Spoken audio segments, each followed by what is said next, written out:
Love, that ever-flowing liquid fire of light, ever-expanding and illuminating truth, which is always revealed with wisdom, a spiritual nutrient necessary for vitality that is maintained through selflessness, a filter of ether that aids purity, which is love. Love, a limitless paper lantern floating into infinity on the intentions and actions of initiates of the mysteries.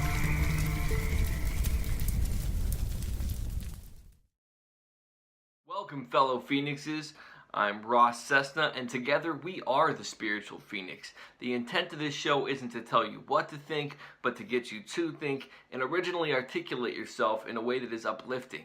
We are the artists of our lives, and today is a blank canvas. Let's collectively create a better tomorrow. And now I'd like to take a moment and focus on what we're grateful for today.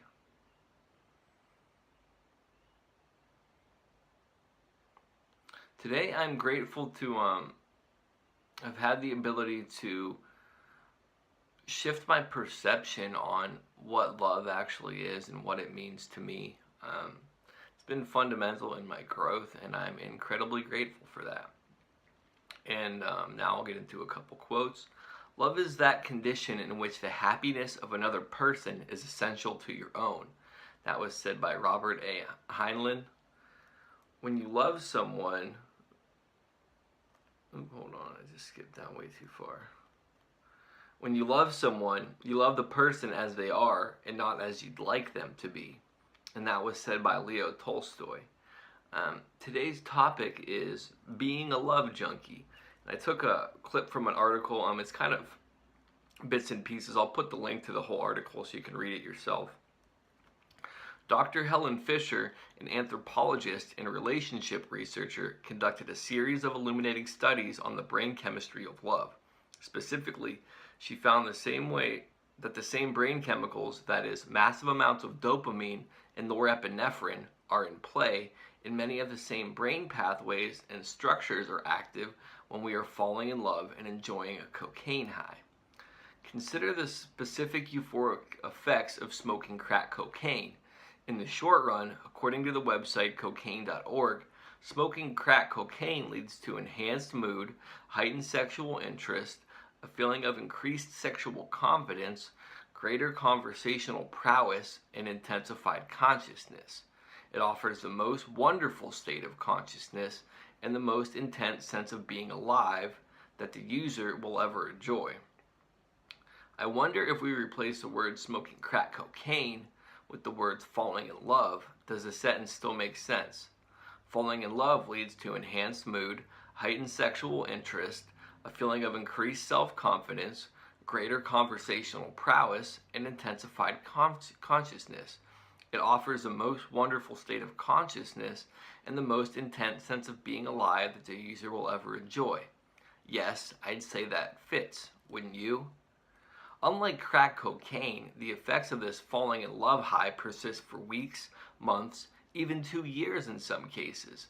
The stimulatory effect of love crack may also help explain how we are able to stay up night after night for weeks or months on end, staring into each other's eyes and whispering words of adoration to each other despite having full days of work or school. Ultimately, the explosion of pleasurable chemicals released during the cocaine rush phase of new love relationships leads to some monstrously short-sighted decision-making in the cocaine rush stage of the relationships.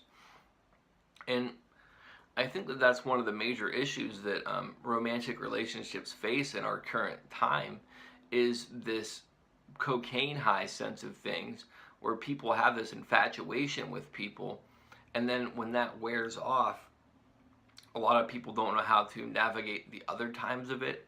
And for a lot of people, love is more about those people doing what they want them to do and acting how they think they should act. And it's not so much that they love that person specifically. They love the idea of them, and they love how that person acts when it's in the person who's loving them's, when it aligns with their beliefs and all that stuff. And I'm not going to say that I haven't fallen in that trap. That was one of the major issues in all my relationships, is that I would love them for how I thought they should be, and when they didn't act how I thought they should, I would get very angry, I would get very hurt, or I would completely disconnect from them. As I mature and as I grow, I find that love is more about caring for that person regardless. I mean, there's this common concept in our culture too that when someone's an ex, throw them under the bus, screw those people, you don't need to be around them. And that really falls back to the concept of if people love themselves before they get in a relationship with other people, they would feel better because then they're not defining themselves by this significant other. I actually reached out to one of my exes that I hadn't talked to in like 10 years and made amends to her for how I had acted when her and I were together. And it was so cathartic because she was the only ex that I didn't ever reach out to. I stay in contact with two of my exes, not on a regular basis by any means. Occasionally I chat with them because I genuinely still do love them and I want what's best for them. Love isn't just about that sexual connection or having them in your life. Those people mattered to me, and when I said that I loved them, I genuinely do. Today, my concept of love is so much healthier, so the next time I find a woman that I'm interested in and we pursue that stuff, hopefully I can express my feelings better. I'm not going to say that I'm perfect at it because I've never necessarily had healthy relationships. I'm starting to develop a healthy relationship with myself, and that should translate into a healthy romantic relationship, because then if I'm not getting my needs met, I should be able to communicate it, and sometimes my needs aren't going to be met because I'm too damn needy. And that's one thing. A lot of people expect perfection from their partners, but they're not willing to look at themselves and realize that their own imperfections, or they kind of have this complex ignorance where they do know wrong, and they don't evaluate themselves to the same level that they evaluate other people, or they do evaluate themselves to that level, but they give themselves carte blanche to do whatever they want. There's also this concept that some religious people will have where they want you to believe their religion because they love you and they want what's best for you. Love is unconditional acceptance. So you can't say that you love somebody and then try to impose your beliefs on them, because that's absolutely counterintuitive to love. It's such a difficult subject for some people to comprehend that. I think that a large contributing factor to our misunderstanding of love is the fact that we love objects now. We can replace those objects, throw them away. If one thing doesn't work, it's trashed, it's scrapped, just go buy another one. And I think that we've objectified people in personalized or anthropomorphized objects, and it's kind of chilling. Now back to the subject of love being a drug. I mean, there's so many people that, myself included formerly, would obsess over certain people to their own misery, would go to any extent to get that person's attention, would go to any kind of length to make those people happy, would obsess over not having their attention. And it comes down to this: that's exactly like the symptoms of a drug addict. Being somebody who's obsessive and compulsive about things, love can be very tumultuous for me, and the majority of the difficulties in my relationships have come from not allowing space or being obsessive and compulsive about situations, to the extent of creating problems when there isn't any, because the problem for me is internally, and then it's expressed and creates this outward problem.